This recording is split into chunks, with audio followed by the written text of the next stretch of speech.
बिस्मिल्लाहिर्रहमानिर्रहीम।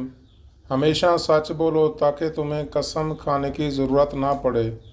किसी इंसान की खूबी को पहचानो तो उसे बयान करो, लेकिन अगर किसी की खामी मिल जाए तो यहाँ तुम्हारी खूबी का इम्तिहान है। लफ्ज़ इंसान के ग़ुलाम होते हैं, मगर सिर्फ़ बोलने से पहले तक। बोलने के बाद इंसान अपने लफ्ज़ों का ग़ुलाम बन जाता है। अगर कोई आपकी फ़िक्र करता है तो इसकी कदर करो, क्योंकि दुनिया में तमाशाई ज़्यादा हैं और फ़िक्र करने वाले कम।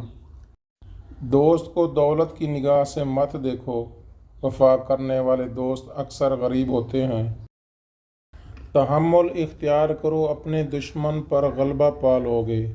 लोगों को दुआ के लिए कहने से ज़्यादा बेहतर है ऐसे अमल करो कि लोगों के दिल से आपके लिए दुआ निकले। हक बात की पहली निशानी है, इसकी हमेशा मुखालफत होती है। जिसकी कोई मुखालफत नहीं वो कतन हक नहीं। इंसानियत बहुत बड़ा ख़जाना है, उसे लिबास में नहीं इंसान में तलाश करो।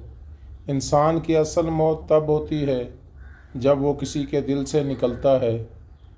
गैर ज़रूरी तनकीद वो तलवार है जो सबसे पहले खूबसूरत ताल्लुकात का सर कलम करती है।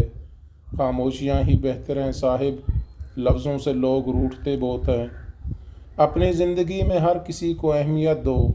जो अच्छा होगा वो खुशी देगा और जो बुरा होगा वो सबक देगा। ज़मीन के ऊपर आजिज़ी के साथ रहना सीख लो, ज़मीन के नीचे सुकून से रह पाओगे। दरख्त जितना ऊंचा होगा उसका साया उतना ही छोटा होगा, इसलिए ऊंचा बनने की बजाय बड़ा बनने की कोशिश करो।